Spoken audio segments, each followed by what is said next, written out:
Julie Abraham, bonjour. Bonjour. Vous sortez à l'instant du 3e conseil municipal de Strasbourg. Alors, de manière très brève, quels ont été les thèmes importants que vous avez abordés lors de cette séance? Alors, il y en a eu une pléthore en fait, mais il y a deux thèmes centraux que nous avons tenu à aborder avec Jean-Luc Schaffhauser.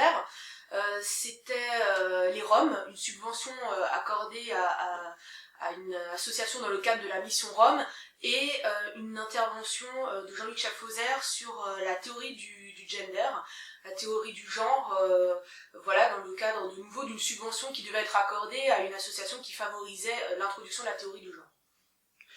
Alors, vous avez recueilli quel genre de réaction de la part de la majorité? Alors en fait, pour nous, le but était essentiellement de s'opposer aux subventions qui allaient être accordées dans le cadre de ces deux associations. Les réactions ont été très vives et je dirais même très violentes de la part de la majorité. Alors il faut dire aussi qu'ils étaient complètement déstabilisés par le score qu'ils avaient obtenu la veille lors des élections européennes de dimanche. On sentait le malaise, mais étonnamment, au lieu de se remettre en cause et de se demander pourquoi les électeurs accordaient leur confiance au Front National et plus à eux, ni à l'UMP, ni au PS, eh bien, au lieu de s'interroger, de se remettre en cause et de nous accorder le crédit que nous accordent les électeurs et les Français en général, eh bien, ils se sont mis dans une posture très violente.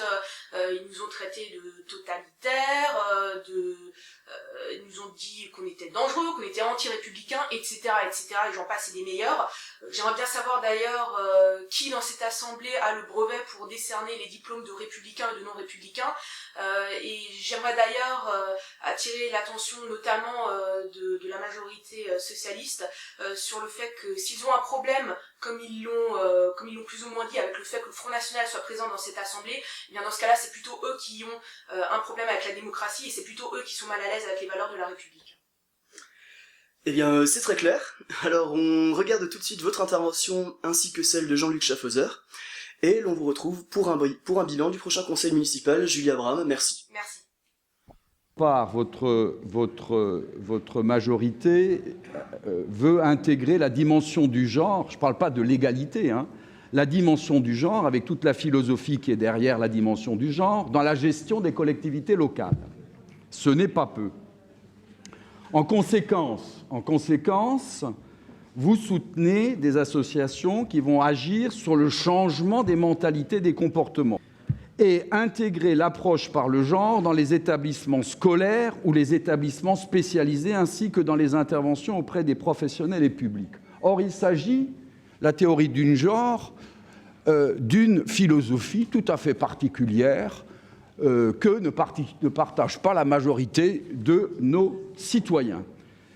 Cette théorie particulièrement est contre l'idée de nature humaine sexuée, donc contre toute différence inscrite pourtant dans nos gènes, ce que la science nous dit, nos cellules, tous les projets qui ont consisté à vouloir recréer l'homme selon un projet volontariste, refusant toute nature, toute identité, faisant uniquement de l'homme un homme selon sa volonté ou ses prurites ou ses fantasmes.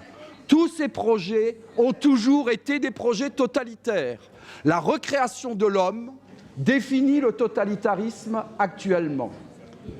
Il est évident, et c'est un des fondements de notre civilisation, l'égalité homme-femme, et de notre tradition, à la fois humaniste, et de l'ère des Lumières. Il ne s'agit évidemment pas de remettre en question ni la République, ni la liberté, encore moins l'égalité, qui font partie de notre patrimoine. Il s'agit justement d'éviter qu'on tombe dans ces excès qui, au nom d'un humanisme faux, au nom de l'homme nouveau qu'on voulait recréer, ont conduit au pire des totalitarismes. Et je vous dis, et je l'affirme à la fois en tant que philosophe et théologien, vous êtes dans une logique de type totalitaire, à vouloir recréer l'homme selon uniquement votre volonté. Cette conception des choses conduit au pire des totalitarismes.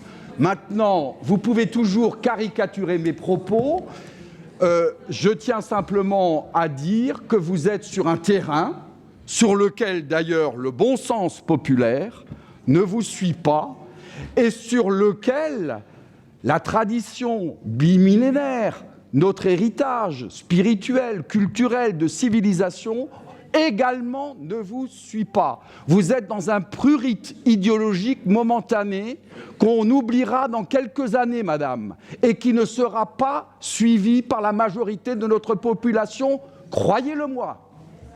Nous sommes évidemment pour les diverses subventions à la Banque alimentaire ou au Resto du Cœur, pour ne citer que ces deux organismes. Mais cette délibération nous interpelle en ce qui concerne la subvention attribuée dans le cadre de la mission Rome. Nous tenons à rappeler que la population Rome est une population qui occupe souvent clandestinement le territoire strasbourgeois et engendre, vous l'avez dit vous-même en séance plénière, des troubles de tous ordres causant les plaintes de son voisinage en général. La ville de Strasbourg intervient de manière généreuse et abondante en faveur de ces personnes. Et pourtant, aucun des problèmes qui sont liés à leur occupation illégale du territoire n'est résolu. C'est pourquoi, dans un premier temps, nous souhaiterions, Monsieur le maire, un récapitulatif, non seulement des aides qui ont été attribuées en faveur de l'intégration des Roms, mais aussi des résultats obtenus. Nous ne sommes pas sûrs que les sommes d'argent dépensées aient été d'une grande utilité. Nous aimerions ensuite attirer votre attention sur la profonde injustice liée à cette délibération dans laquelle vous placez des Strasbourgeois en difficulté qui payent des impôts et participent à la vie de la ville depuis des années sur un pied d'égalité ou plutôt d'inégalité avec une population clandestine et le plus souvent causeuse de troubles. Votre préférence étrangère est un signal douloureux. C'est un signal douloureux envoyé aux Strasbourgeois qui souffrent et relèvent, je le répète, d'une grande injustice. Monsieur le maire, je ne peux penser que ça soit uniquement dans un souci de com ou de marketing politique pour obéir aux soi-disant recommandations du Conseil de l'Europe que vous êtes amené à un tel favoritisme injuste et non équitable par rapport à nos Strasbourgeois en difficulté qui peinent à se loger, à se chauffer et à se nourrir et qui n'ont pas tous les soutiens que vous accordez à cette communauté.